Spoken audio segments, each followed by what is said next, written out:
Coming up on Nebraska Stories, the longest-serving American correspondent of the Vietnam War. The humble tumbleweed elevated through art. And the ancestral corn of the Pawnee takes root again in Nebraska.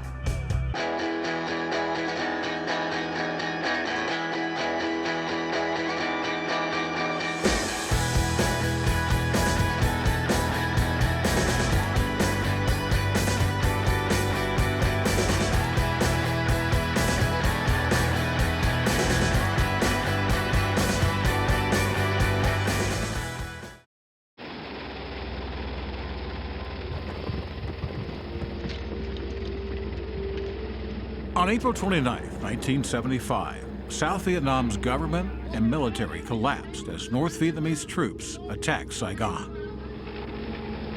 U.S. forces rescued 7,000 Americans and South Vietnamese allies in our country's sobering end to the Vietnam War that left more than 1.5 million people dead. 88-year-old Nebraskan Beverly Deep Keever reported on that war and the risks that came with it. This American advisor said very casually, "Don't worry, you never get the first bullet that gets you." Back then, her newspaper byline was Beverly Deep. She was America's longest-serving Vietnam War correspondent. Born in 1935 in Hebron, Nebraska, Beverly Deep's parents' tireless work kept the family farm afloat in the Great Depression. It also inspired in Beverly a curiosity to explore faraway places. I went into journalism because I wanted to understand people and culture in other countries. With journalism degrees from the University of Nebraska and New York's Columbia Journalism School, Keever worked as a public opinion pollster and a freelance reporter after college. She bought a ticket to East Asia and paid for her travels teaching English and selling freelance newspaper stories. So this is someone who's got a halo. You know, she's anointed. There's something really marvelous about her in her sense of herself, even coming from a small Nebraska town. In 1962, Keever arrived in Saigon, drawn by the news of South Vietnamese troops fighting Viet Cong guerrillas backed by communist North Vietnam. It's a tinderbox. Hasn't quite exploded when she's there in the early 1960s. And there's still a lot of questions about where America's going to go, where America's role is. U.S. military advisors were involved too, sent by President John F. Kennedy to stop the spread of communism. The words were repeated again about how in Vietnam, literally the free world stood in the balance.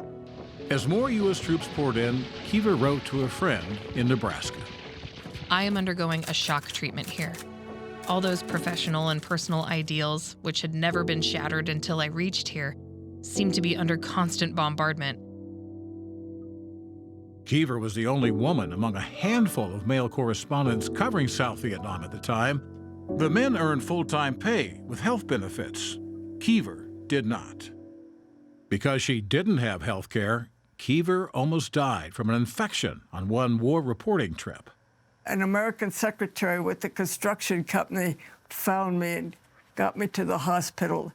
That took me a long time, and it still has left my liver damaged from infectious food and water and so on. Keever persevered and kept reporting. For a woman to make a career, if you're willing to be a stringer, you can find a war, and it's easy to get hired because everyone is happy to hire you for cheap. When I was finally hired for Newsweek, they said, "Well, I don't know what New York will say about hiring a woman." They were stuck, though. They had to find somebody. She wrote about U.S. military and South Vietnamese pacification programs, which provided rural villagers with medical care and new schools. She covered America's steady military buildup in South Vietnam, too. It turned out to be more than I bargained for. I got a war with it. In 1964, as American involvement in Vietnam escalated, Keever became a full-time special correspondent with the New York Herald Tribune. A tip from a South Vietnamese general helped Kiever break one of her biggest stories. Interviewed the first North Vietnamese prisoner who said he came in from North Vietnam in units. President Johnson, though, was up for election at the time. Johnson did not want to be, doing anything to retaliate against the North, and so they denied it. Kiever says it was a tip-off that partisan politics was leading U.S. decision-making on the Vietnam War. 1 month later, the U.S. Congress approved the Tonkin Gulf Resolution. Vietnam now became America's war, with General William Westmoreland in command. Roger that. Got the weather on the rolling. Touch off 3 or 4 rockets on the area. Westmoreland preached search and destroy military tactics, and he requested more U.S. troops to find and kill the enemy. Kiever believes that was a misguided philosophy. That's all they knew. They had to fight with what they had, but they didn't have the right machinery. The Viet Cong were no match for America's firepower, but Kiever reported they were winning support and recruiting new fighters from South Vietnam's poor villages. I wanted to get the Vietnamese viewpoint, and I did write it, and they were very, very blunt. By 1967, more than 500,000 U.S. soldiers were fighting in Southeast Asia, and 200 of them were dying in combat each week. The war was not getting better for America. 4,000 U.S. Marines at South Vietnam's remote Khe Sanh combat base were attacked by 30,000 North Vietnamese soldiers. The unprecedented barrage didn't stop for 77 days. American supply planes had minutes to land and take off before North Vietnamese mortars found their targets. Kiever risked flying in to report the story. We knew it was dangerous, but that's the president, Westmoreland, the general, everybody, they were focusing on that. That's what the story was, so you just did it. Kiever wrote this description of Khe Sanh's grueling conditions. Khe Sanh is 6 dirty hands grabbing into a sea ration box. A communist mortar round thumps into the center of the box, between the outstretched fingers. 6 Marines lay dead, like tattered rag dolls. Kiever's Khe Sanh reporting was nominated for a Pulitzer Prize. Almost simultaneously, 80,000 Viet Cong and North Vietnamese troops launched the largest attack of the war. The Tet Offensive sprang surprise assaults on military and civilian targets in hundreds of South Vietnamese towns and cities. Caused an uproar in the east, attack from the west, and that's all they did. U.S. and South Vietnamese troops counterattacked, inflicting heavy casualties on the communists. North Vietnam's Tet Offensive was a military failure, but a propaganda success for the enemy. It raised the possibility of an American defeat in Vietnam, which the American officials had said never could have happened. The fighting convinced a growing number of Americans that the Vietnam War could not be won. More than 58,000 American military service members made the ultimate sacrifice, fighting and dying for our nation. 395 of them were Nebraskans. Almost 50 years later, Kiever says the real battle in Vietnam wasn't about stopping communist insurgents. It was a power struggle for economic and social justice between South Vietnam's wealthy minority and its poor majority. The military thinking has to realize that the American approach to power is different than what you're going to need probably in the future. In 1969, America took a new path and began withdrawing troops from Vietnam. After 7 years covering the war, Beverly Deep Kiever took a new path too. Well, did you want me to mention about Chuck? Beverly fell in love with Chuck Kiever, the Marine Corps officer who escorted Beverly to interview medical teams who were treating rural Vietnamese villagers. He was really an incredible guy. I'm so fortunate that I met him. The two left Vietnam in 1969 and married a year later. It was 8 years to the day after Beverly Kiever first arrived in Vietnam. Chuck Kiever died in 2021. Through it all, Keever says she's been lucky. I was lucky I got to Vietnam as early as I did, when it was a Vietnamese show, how I met Chuck, and how I got out of there when I did. I was stunned at the way it ended.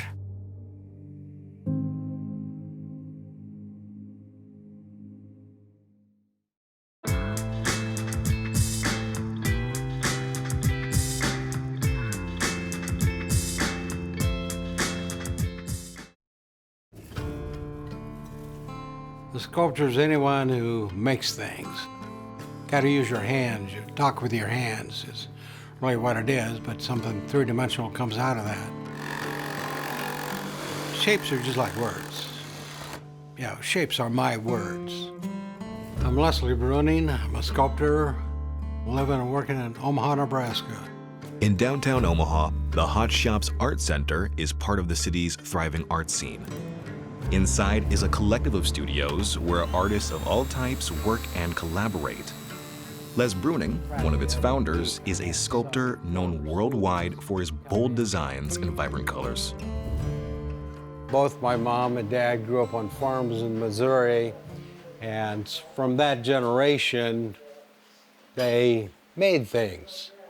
And so growing up, I made things.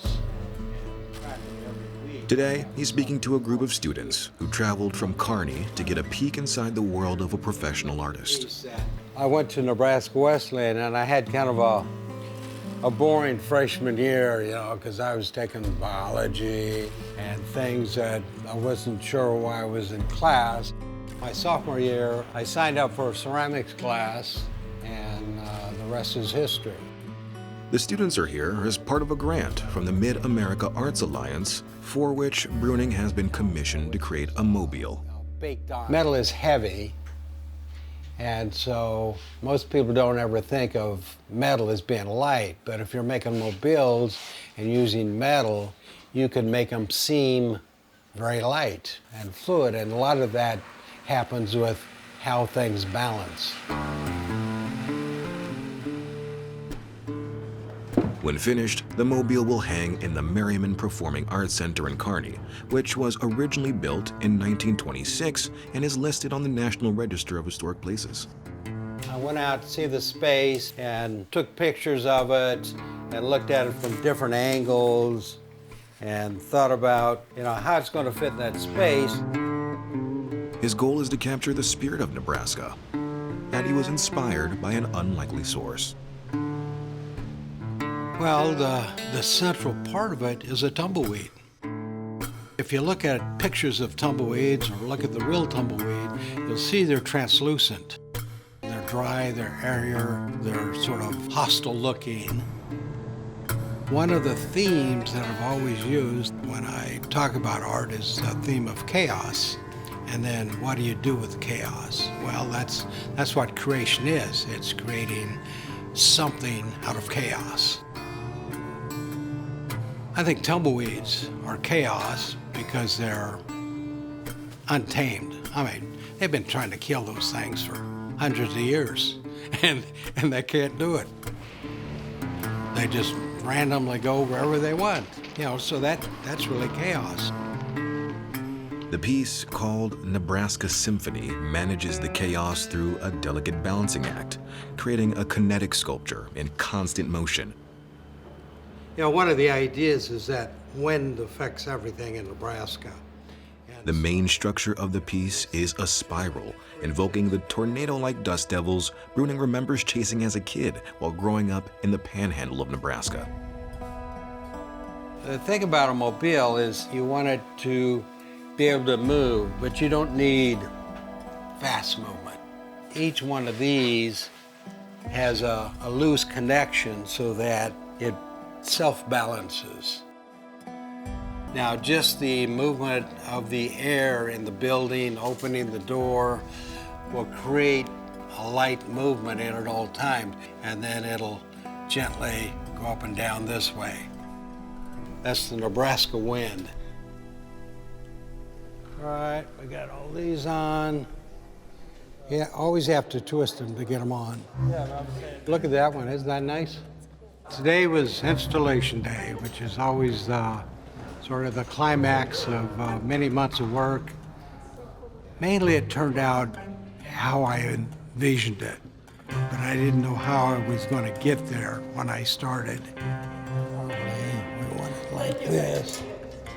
It was super exciting because just seeing the idea first and then finally getting to see it as a huge thing, I think it's really cool that we got to see how it was broken down into pieces and how we could assemble it all together rather than just like a drawing on a piece of paper. I think the concept of like doing like wind and like Nebraska, I guess, like kind of like exploring that as a concept is really cool. It's very like iconic to like Nebraska and I guess just the Midwest in general, like wind and it's like the tumbleweed and the empty landscape. One thing I find interesting is like the use of glass though, because you don't really like associate that with a tumbleweed, I guess. It's very like delicate, but I think it worked out well. What surprised me most about the finished piece was how big it was, because I thought it was going to be like a medium-sized like chandelier kind of thing, and it's pretty big. We knew we had this soaring two-story lobby that deserved really a wonderful piece of art, and the fact that it's kinetic and it catches the light, it's just wonderful.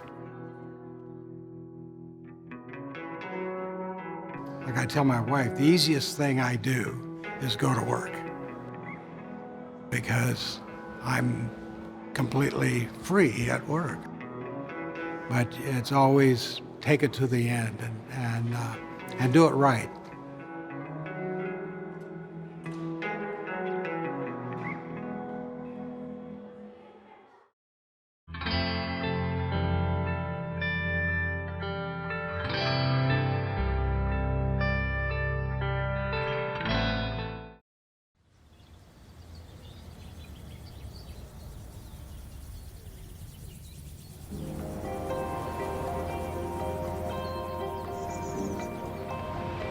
My mom said there wasn't a straight spoon in the house when I was a little girl, that I'd be outside digging all the time. I've been growing plants, it seems like all my life. The flowers that I use, they're still the same flowers that I was growing when I was a teenager. Everywhere I moved, I kept the seeds and kept growing them and kept collecting them. My people, the Akitaru, the Pawnee, didn't always live in Oklahoma. Our homeland was in the land that later became Nebraska.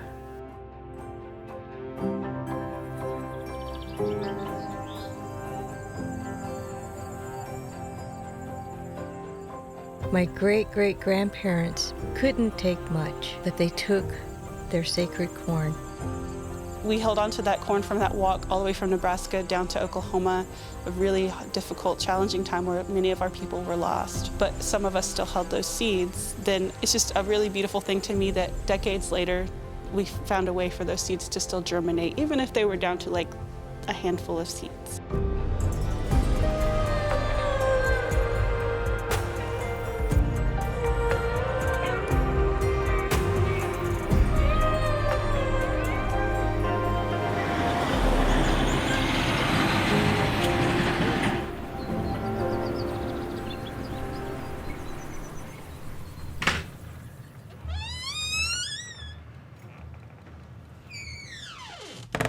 Like this one, we called it the Knife Chief corn because we thought Dennis Knife Chief had cross-pollinated corn or something, but he came up with this striped corn, this red and white striped. And about 6 feet down, they found a buffalo skull. Well, a buffalo hadn't been there since 1863, and inside the buffalo skull was that seed.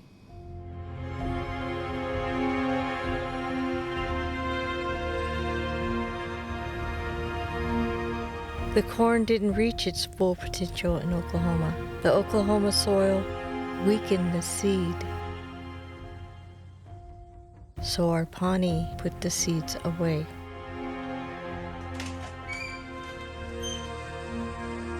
One of the first questions I asked is, hey, where's our corn? I mean, that's what we're known for. It took a long while to answer that question. Our culture committee, our chiefs, asked families, and they would produce what they had, and some of it we couldn't get to grow because it was stored so poorly. But some were kept in bundles, and there'd only be 20 seeds in there.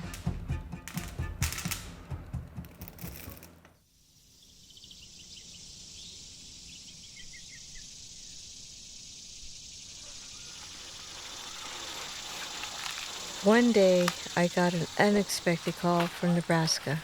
That gave me hope that we could grow our corn again in our homelands.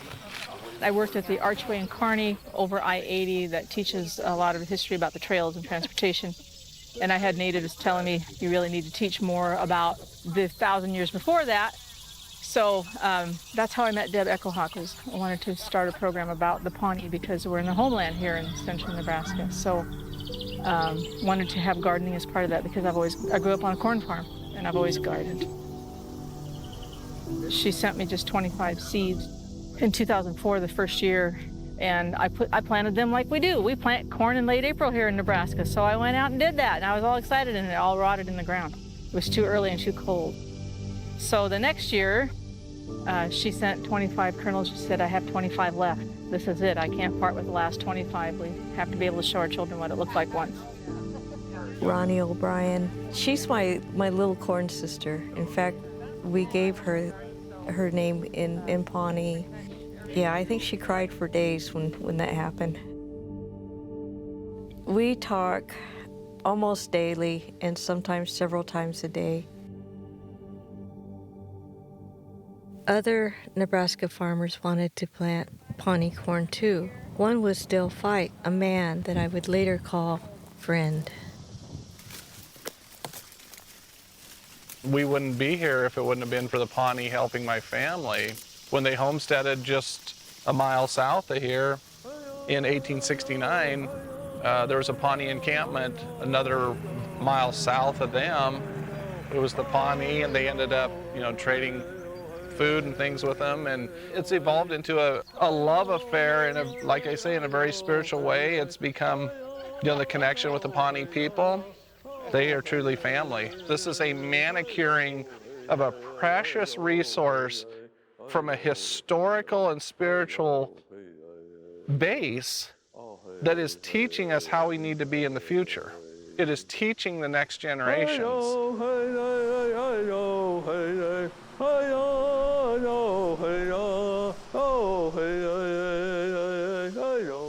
To see and to hear Dale, when his great-grandparent, homesteaded this place, and how the Pawnees helped them through that winter.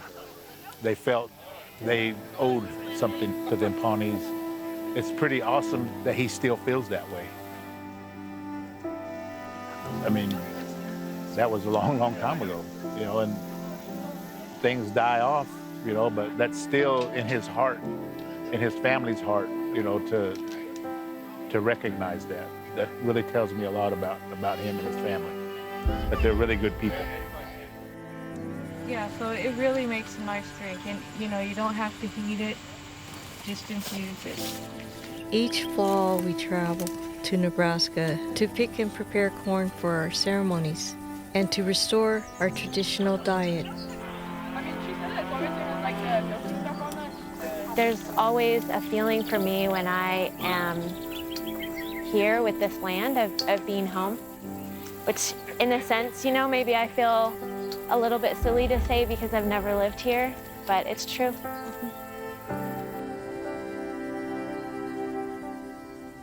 I love to remind Nebraskans that we were the first corn huskers. We're smiling more than we have in a long time. There's a little bit of teaching that goes into almost everything that we're doing. Yeah, it's been beautiful to see it all play out into a camp setting. So this year we're processing eagle corn. We've been working towards this moment for a long time to be able to serve eagle corn to the people at our dances, at our spring ceremonies, where everybody could try it, everybody could know what it tastes like. I like the eagle corn to taste, because when we shell it, we get the whole thing.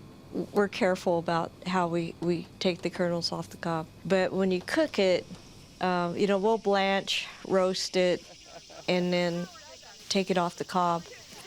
But then when you cook it, it turns like super round, and it just kind of pops in your mouth. And to me, it's got this really incredible nut-like taste. That's definitely my favorite. And we like it when it looks like an eagle with its wings spread out. It's fun to find that design in there and a lot of other designs. It's just like an art show every day, you know, looking at all the different varieties. Lots of prayers have gone into this corn in all phases of production, and anytime you pray brings out the healing properties of plants. We've been putting wrong foods in our bodies, so if we get back to a food that our DNA, our bodies recognize, then, you know, hey, we're gonna have healthier people. We use corn, as most tribes do, in every celebration there is, powwows, ceremonies, and there's just so much reverence to it. When we were on the verge of extinction, it was just a miracle that we found some of our corn. I mean, what an adventure it has been. Mother corn is very, very, very sacred. To have something that was passed down generation to generation to generation, and we're still able to consume it, to taste it. It touches the soul. To realize, you know, our grandmas, you know, great-grandmas took care of this enough to supply us.